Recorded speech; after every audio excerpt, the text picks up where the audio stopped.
جتنی بھی infertile couples ہیں، اس ویڈیو میں آپ سے بے اولادی کی ایک بہت بڑی وجہ ڈسکس کی جائے گی، اور وہ یہ ہے کہ اگر آپ بھی ایز اے فیمیل ڈفرینٹ گائنیکولوجسٹ کے پاس جا کر چیک اپ کرا کے تھک گئی ہیں، فولک ایسڈ کھا کے تھک گئے ہیں،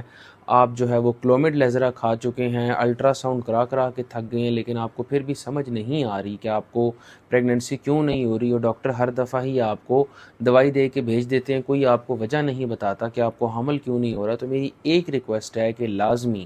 جو میل کا جو سیمن انالیسز ہے وہ کروا لیں، بیکاز میں نے اپنی پریکٹس میں دیکھا ہے کہ اگر 100 لوگ جو کپل جن کو حمل نہیں ہو رہا وہ آ رہے ہیں، تو اس میں سے 70% جو ہیں وہ مردانہ رپورٹس کے اندر پرابلمز آ رہی ہیں، اور اس بات کا مطلب یہ ہے کہ ہمارے چونکہ مرد حضرات ایک ڈینائل فیز میں رہتے ہیں کہ مجھے کچھ بھی نہیں ہو سکتا اور میں بالکل ٹھیک ہوں، مسئلہ جب بھی ہوگا عورت ذات میں ہی ہوگا۔ اس مسئلے کی وجہ سے جو مردانہ مسائل ہیں وہ سارے کے سارے کور اپ ہو کے رہتے ہیں، ان کے اوپر کوئی بات نہیں کرتا، ان کے اوپر کوئی تشخیص نہیں کرتا، اور اسی وجہ سے بیچاری عورت جو ہے وہ دوائیاں کھا کے بالکل تنگ آ جاتی ہے۔ تو اگر آپ بھی اس طرح کے پرابلم سے دوچار ہیں تو لازمی ایک دفعہ میل کا سیمن انالیسس کسی اچھی لیب سے لازمی کروا لیں، تاکہ اگر جو میل فیکٹر انفرٹیلیٹی کا وہ اگر اس میں پرابلم آ رہی ہے تو اس کا علاج کیا جائے، لیکن اگر وہ بالکل ٹھیک ہے تو اس کو پھر کلیئر کر دیا جائے۔ بہت شکریہ۔